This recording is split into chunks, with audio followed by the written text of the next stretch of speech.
ನೋಡಿ, ಇದು skill development ಅಂತೇಳಿ ಗೌರ್ಮೆಂಟ್ ಆಫ್ ಇಂಡಿಯಾದವರು ತಂದರು.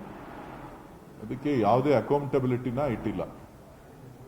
ಅಕೌಂಟಬಿಲಿಟಿ ಇಡದೆ ಅವ್ರಿಗೆ ಬೇಕಾದಂಥ ಸಂಸ್ಥೆಗಳನ್ನು ಅವರೇ ಐಡೆಂಟಿಫೈ ಮಾಡಿ, ಕೇಂದ್ರ ಸರ್ಕಾರದವರೇ ಐಡೆಂಟಿಫೈ ಮಾಡಿ ಕೆಲವರಿಗೆ ಕೊಟ್ಟು ಅವ್ರ ಮುಖಾಂತರ ನಾವು ಟ್ರೈನಿಂಗ್ ಕೊಡ್ತಾ ಇದ್ದೀವಿ, ಅವ್ರಿಗೆ ಎಂಪ್ಲಾಯ್ಮೆಂಟ್ ಗ್ಯಾರಂಟಿ ಕೊಡ್ತೀವಿ ಅಂತೇಳಿ ಅದು ಮೂಲ ಅಗ್ರಿಮೆಂಟ್. ಆದರೆ ಎಂಪ್ಲಾಯ್ಮೆಂಟ್ ಆದವರು ಇಲ್ಲ, ಹಣ ಮಾತ್ರ ಖಾಲಿ ಆಗಿದೆ.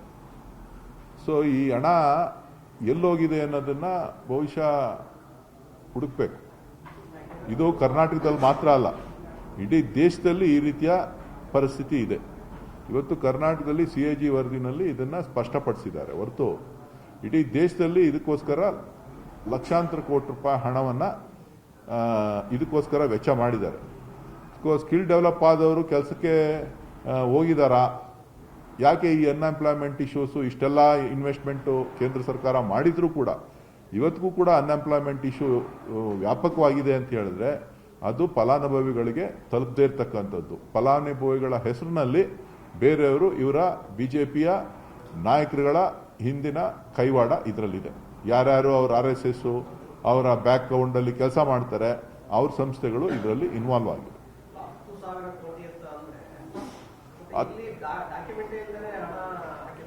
ಈಗ ಕೇಂದ್ರ ಸರ್ಕಾರ ಎಲ್ಲದಕ್ಕೂ ಲೆಕ್ಕ ಹೇಳ್ತದಲ್ಲ, ಅದಕ್ಕೆ ಯಾರನ್ನು ಕೇಳೋಂಗಿಲ್ಲ. ಕೇಂದ್ರ ಸರ್ಕಾರದವ್ರು ಏನು ಮಾಡಿದ್ರು ಯಾರು ಕೇಳೋಂಗೂ ಇಲ್ಲ, ಹೇಳೋಂಗೂ ಇಲ್ಲ. ಆ ರೀತಿಯ ಪರಿಸ್ಥಿತಿ ಇದೆ. ಇದು ಕರ್ನಾಟಕದಲ್ಲಿ ಮಾತ್ರ ಅಲ್ಲ, ಇಡೀ ದೇಶವ್ಯಾಪ್ತಿ ಈ ಥರದ ಸಮಸ್ಯೆ ಇದೆ. ಅವರವ್ರ ರಾಜ್ಯಗಳಲ್ಲಿ BJPಯ ಸರ್ಕಾರ ಆಡಳಿತ ಇರೋದ್ರಿಂದ ಇದನ್ನು ಮುಚ್ಚಾಕೊಂಡಿದ್ದಾರೆ. ಇದು ನಮ್ಮ CAG ವರದಿನಲ್ಲಿ ಬಹಿರಂಗ ಆಗಿದೆ. ಅಲ್ಲ, ಖಂಡಿತ ತನಿಖೆ ಆಗಬೇಕು. ಇದಕ್ಕೆ ಕೇಂದ್ರ ಸರ್ಕಾರ ಉತ್ತರ ಕೊಡಬೇಕಾಗ್ತದೆ. ಇದು ವ್ಯಾಪಕವಾಗಿ ಎಲ್ಲಿ ಏನು ಯಾರ್ಯಾರ ಹಿನ್ನೆಲೆ ಇದೆ, ಕೈವಾಡ ಇದೆ ಅಂತಕ್ಕಂಥದ್ದನ್ನ ಬಯಲು ಮಾಡಬೇಕು.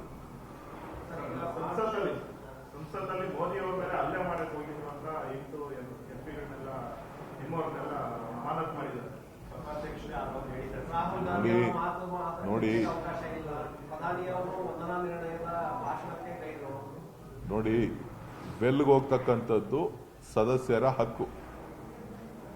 ಎಲ್ಲಿ ಲೋಕಸಭೆಯಲ್ಲಿರ್ಬೋದು, ವಿಧಾನಸಭೆಯಲ್ಲಿರ್ಬೋದು, ಪ್ರಜಾಪ್ರಭುತ್ವದಲ್ಲಿ ವೆಲ್ಗೆ ಹೋಗ್ತಕ್ಕಂಥದ್ದು ಅವ್ರ ಹಕ್ಕು.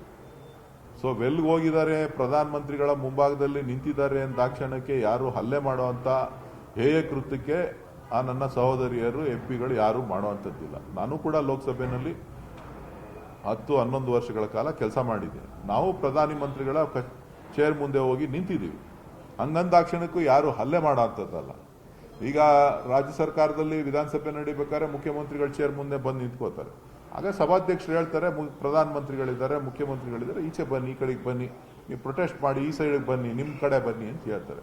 ಅದನ್ನ ಗುರಿಯಾಗಿಟ್ಕೊಂಡು ಇವತ್ತು ಇವ್ರು ಮಾಡಿರ್ತಕ್ಕಂಥ ಏನು ಬಜೆಟ್ ಅಲ್ಲಿ ಏನು ಉರುಳಿಲ್ದೇ ಇರೋದ್ರಿಂದ ಏನ್ ಮಾಡ್ತಾ ಇದ್ದಾರೆ, ಜನರ ದಿಕ್ಕನ್ನ ಬೇರೆ ಕಡೆ ಸೆಳಿಬೇಕು. ಪ್ರಧಾನಮಂತ್ರಿಗಳ ಮೇಲೆ ಮಹಿಳೆಯರು ಹಲ್ಲೆ ಮಾಡಕ್ ಹೋಗಿದ್ರು, ಆ ಪರಿಸ್ಥಿತಿ ಇದೆಯಾ, ಅದನ್ನ ಮಾಡಿದಾರಾ ಇಲ್ವಾ ಅನ್ನೋದನ್ನ ಯೋಚನೆ ಮಾಡಬೇಕಾಗತ್ತೆ. ಬಹುಶಃ ಸ್ಪೀಕರ್ ಅವರು ನ್ಯಾಯಸಮ್ಮತವಾದಂಥ ತೀರ್ಮಾನವನ್ನ, ನಿಷ್ಪಕ್ಷವಾದಂಥ ತೀರ್ಮಾನವನ್ನ ಕೊಡಬೇಕಾಗ್ತದೆ.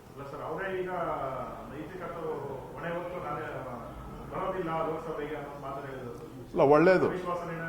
ಅವಿಶ್ವಾಸ ನಿರ್ಣಯ ಅಲ್ಲ, ಅವಿಶ್ವಾಸ ನಿರ್ಣಯದಲ್ಲಿ ಏನೂ ಆಗೋದಿಲ್ಲ. ನೈತಿಕತೆಯ ಪ್ರಶ್ನೆ ಇದು. ಅವಿಶ್ವಾಸದಲ್ಲಿ ಅವರಿಗೆ ಬೆಂಬಲ ಇದೆ, ಅವಿಶ್ವಾಸ ಸೋಲ್ತದೆ, ನಿರ್ಣಯ ಸೋಲ್ತದೆ, ಅದ್ರ ಬಗ್ಗೆ ಏನಿಲ್ಲ. ನಮ್ಮಲ್ಲಿ ಸಂಖ್ಯೆ ಕಡಿಮೆ ಇದೆ, ಅವರಲ್ಲಿ ಸ್ವಲ್ಪ ಆಡಳಿತ ಪಕ್ಷದಲ್ಲಿ ಜಾಸ್ತಿ ಇದೆ, ವಿಶ್ವಾಸದಲ್ಲಿ ಗೆಲ್ತಾರೆ. ಹಂಗಂದಾಕ್ಷಣಕ್ಕೆ ಅವ್ರು ಮಾಡಿರ್ತಕ್ಕಂಥ ಆರೋಪ ವಸ್ತುಸ್ಥಿತಿನ ಅಲ್ವಾ ಅಂತಕ್ಕಂಥದ್ದು.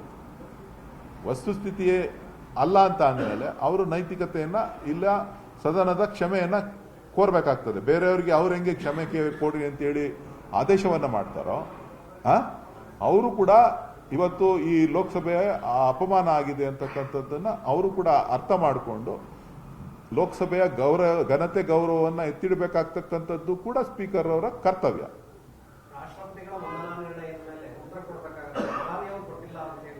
ಅಲ್ಲ, ಪ್ರಧಾನಿ ಇನ್ನ ಸಮಯ ಇದೆ, ಉತ್ತರ ಕೊಡ್ಲಿಕ್ಕೆ ಅಲ್ಲ. ಕರೆಕ್ಟು. ಅವರ ಲೋಕಸಭೆಯಲ್ಲಿ ಏನೇನು ಬಿಲ್ ಪಾಸ್ ಮಾಡಬೇಕು ಮಾಡ್ಕೋತಾರಲ್ಲ, ಏನೇನು ಮಾತಾಡಬೇಕು ಎಲ್ಲ ಮಾತಾಡ್ಕೋತಾರಲ್ಲ. ಮಹಿಳೆಯರ ಮೇಲೆ ಮಾಡಿರ್ತಕ್ಕಂಥ ಮಹಿಳಾ ಸಂಸತ್ ಸದಸ್ಯರ ಮೇಲೆ ಮಾಡಿರ್ತಕ್ಕಂಥ ಆರೋಪ ಇದೆಯಲ್ಲ, ಅದು ನಿರಾಧಾರ, ಅದೊಂದು ರಾಜಕೀಯ ಪ್ರೇರಿತವಾದಂಥ